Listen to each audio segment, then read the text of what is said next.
Hello, everybody.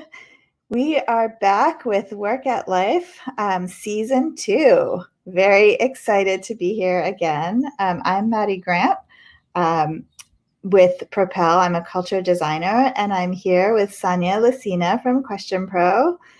Sanja, you want to give your little intro? Yeah, so I'm Sanja. I'm an organizational psychologist and so happy to be back with all of you for season 2. Yeah, so we are very excited to start Season 2. We're doing something a little different this time. Last season, we picked a lot of different topics and kind of threw them out there to the world. And all of the topics were related to that gray area between work and life, work-life balance, culture, pandemic, of course, all of these things that were really top of mind in the last few months. And our show was so great and so much fun that we decided we wanted to make it more of a season with a theme this time. So our theme for Season 2 is the female recession, which, if you don't know what that is, you're about to find out. Yeah, and it's Just a quick out of all reminder. the things. Sorry, just a quick reminder that our signature thing is to have at least one, and in this case, multiple data points as part of every show. So, we're able to send out quick surveys to workers in the United States who, we'll always bring in that data to inform our conversation. So with that, I'm going to turn it over to Sanja because we have lots of good data today. Yeah, we have it's just such a incredibly important topic, and it's something that Maddie and I have done research on prior to this season, and a big part of the reason why we selected to spend a lot of time talking about it. And so just, today will be all about awareness. Today will be all about, why are we talking about the first female recession? What is it? Why should we care? And then in each of our subsequent episodes, we're going to have a certain area of focus and invite a number of different guests to help us tackle, how do we really make a difference here? Yeah. So you'll continue to hear from us, so we'll add some incredible external perspectives. And so in looking at, just talking about some of the data and thinking about, again, why is this topic so important? So women have had certain struggles in the workplace when it comes to really reaching equality with their male counterparts, when it comes to equal pay, when it comes to being in the C-suite, not just at the CEO level, but really executive levels overall.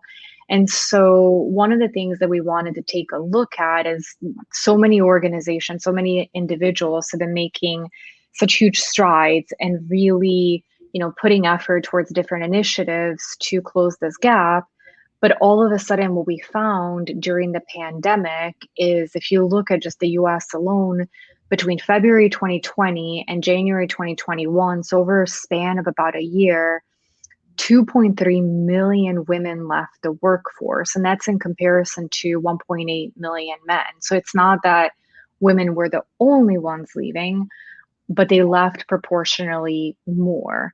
And even when we looked at the data in December of last year, one of the scariest things was that in that 1 month alone, 86% of job losses alone were endured by women. And so why was this happening? What was happening?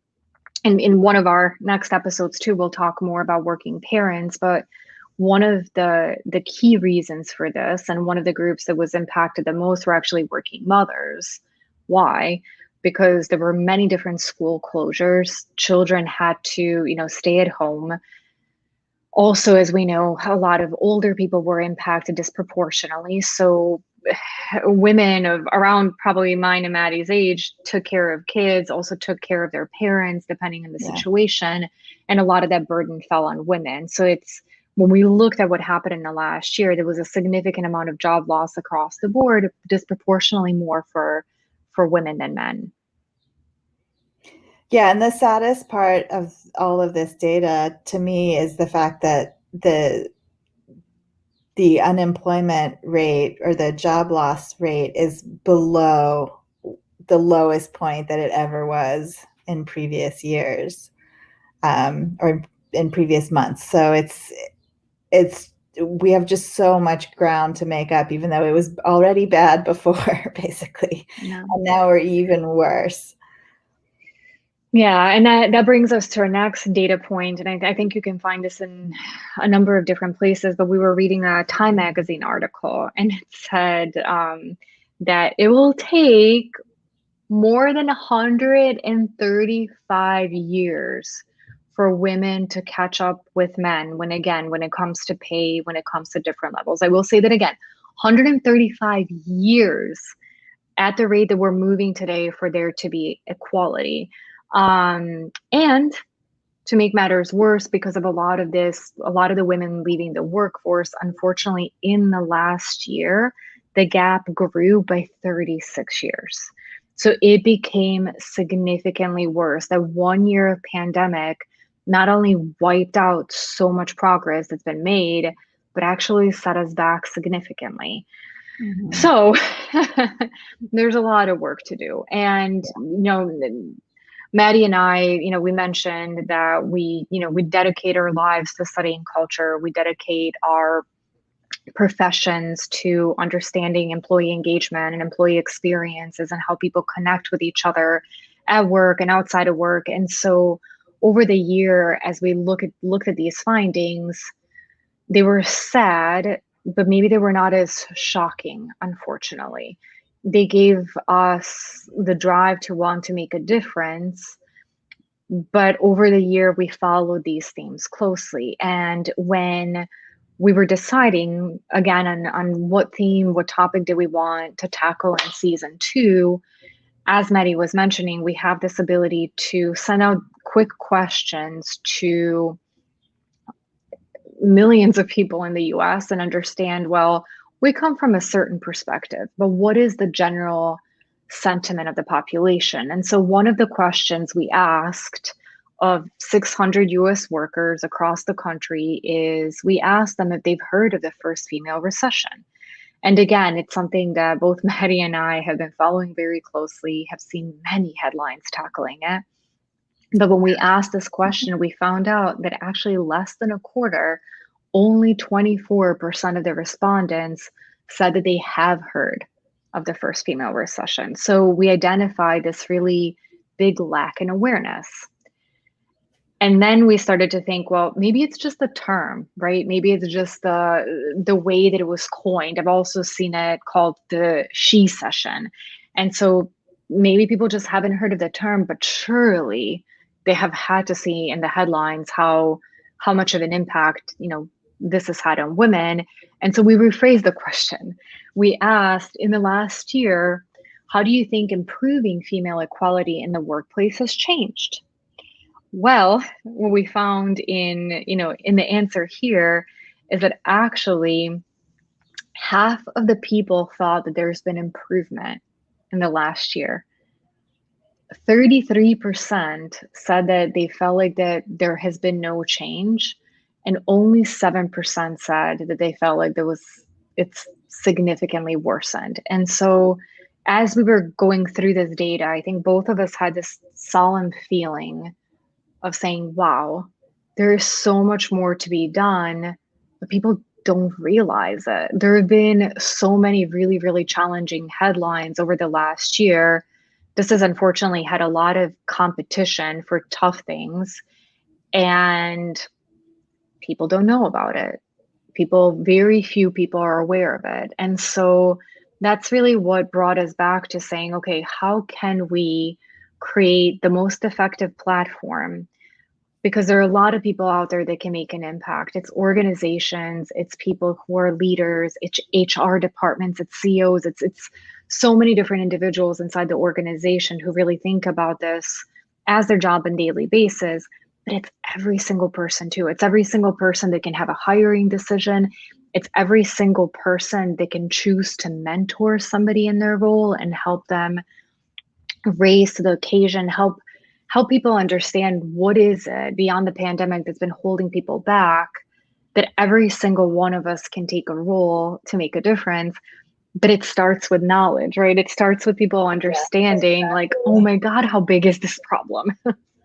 Yeah, so for me, there's two big pieces to this. So first of all, we always want to test our own assumptions, because Sanja and I, like Sanja said, this is the stuff that we live and breathe every single day. We read all the HBR articles, and we just research this kind of stuff just all the time. And we can never fall back on the assumption that everybody else pays attention to it in the same way. So just even remembering to ask the question whether people have heard of this at all is something that I think we want to make sure that we do for every topic that we talk about, on this show, because we can't just assume that people necessarily know. And then the other side of it is that you can't really start to find solutions, which is ultimately what this show is all about. So, we want to dig into these topics and throw out questions to our audience, but there's no point in doing that unless ultimately it comes to helping find some solutions. And of course, Sanja and I, our own experience is on the organizational side, right? Organizational psychologist and culture designer. We work with organizations to help them figure out solutions for all kinds of different issues, and to help their, staff feel more fulfilled in their organizations. But that means that there's just a lot of you need that foundational understanding of the situation before you can really find lots of creative solutions for it. So that's where we want to get to, with this show in general. And I'm very excited actually about this theme, because not only can we start to just share, what the situation is, which of course is today's topic, but also, over the next few episodes, just try and dig into some solutions. And we're not going to solve this, just the two of us. Like, that would be cool and awesome. But I don't pretend How fun would that be? don't pretend to think we can do that. But at least we have the opportunity to just come up with at least, and brainstorm just a bunch of different what ifs, right? What if we could just change things, one baby step at a time, by throwing out some ideas that people take on and try out, back at the ranch, back at their own organizations. And there's so many ideas. I know, as we've been talking about this and just trying to narrow down the topics and doing so much research. And there was a recent article in HBR that outlined a lot of recommendations, and a lot of these things I thought, I've seen this before, but we're talking about it again because people are still not effectively doing it. There's still an opportunity for organizations to make a change. There's an opportunity for individuals to make changes. But then there were some things that really jumped out at me. Like, one example was, and again, we'll dig into all of this, but since we have a little bit more time, we can tease some ideas. One was just how much of an impact giving somebody visibility, especially earlier in their career, has. And I remember when I first went into the workforce, I had this incredible leader, and she brought me everywhere. She brought me to every meeting. And I remember at the time I was in my late 20s, and she would bring me to meetings with CEOs, and I wore a turtleneck to every meeting in a suit because I didn't want anybody to know how young I was. And I was just looking at this and I thought, wow, I was so grateful to her for that. And I felt like it had an impact on my career. But it was one of those things that now there's actually data backing that's one of the most significant ways you can help women inside organizations. And so I'm thinking about every single person that's a leader, every single person that has women on their team. Oftentimes it costs very little or nothing to bring somebody extra into a meeting, to have them present their work, to meet somebody, to hear the thought process of somebody else. And so that's what got me really excited, because again, as you were saying, Maddie, we predominantly focus on what organizations can do, and we will talk about that. But I know sometimes it's even the thought of it might be daunting, or an organization might say, can we move this significantly? Okay, well, maybe you can do it in steps. But to me, it was also so incredibly energizing to think about all these different ways that every single person that has an opportunity to talk with us, every single person that is a leader, is a colleague, that there are things that each person can do to really make a difference. Again, as long as we're aware how significant of a problem this is to be fixed, and have these ideas for the specific things that we can do. Because I think with the lack of ideas, it's tough to think of that every single leader with the best intentions they have will know what are the things that are most impactful. So like that example to me, when I read this HBR article and I thought, that happened to me and it worked and I'm so happy in my career now. So how do we show those things off the rooftops, especially when it's not only personal experience, but backed with data? Like, let's tell everyone.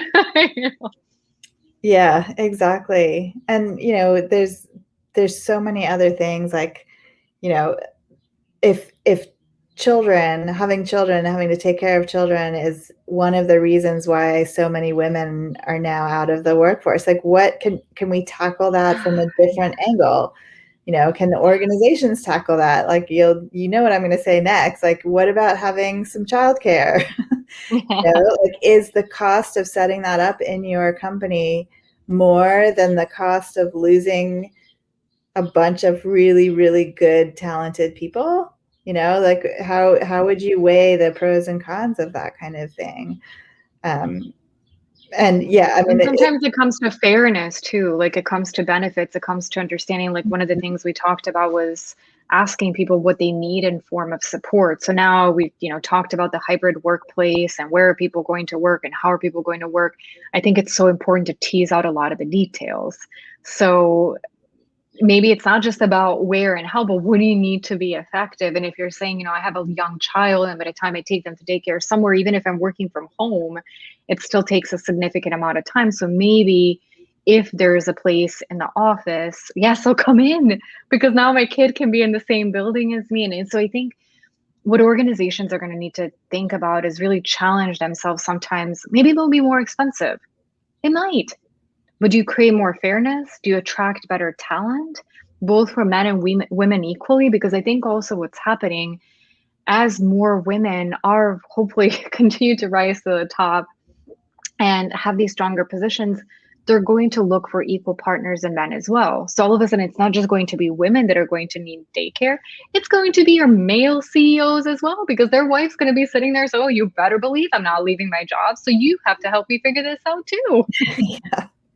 Exactly. And I think we will see some really interesting positives come out of the, new normal, let's say, to use a cliche that I hate to use, but but the idea that you can work from home and you can have some more flexibility. I know many organizations are thinking about how to incorporate and continue and keep some of that flexibility, in their practices as they return to the office, and even rethinking their space completely so that it's more of a meeting space and a collaborative space and much less of a cubicle, with every butt in every seat kind of space. Yeah. So there are some good things that have come out of it, but having this, like we keep saying, having this data in the back of our minds around the true impact on women that this has had in the last year is just really, really important. So we're very eager to really dig into this more in the next few episodes. Yeah, absolutely. So as much as this is a really big challenge, in some ways a heartbreaking situation, what we are going to aim to do is make every episode as uplifting, as hopeful, as optimistic as possible. The idea is that there is a solution. We're going to do everything we can in our power to make sure that it takes less than 135 plus years to get to it.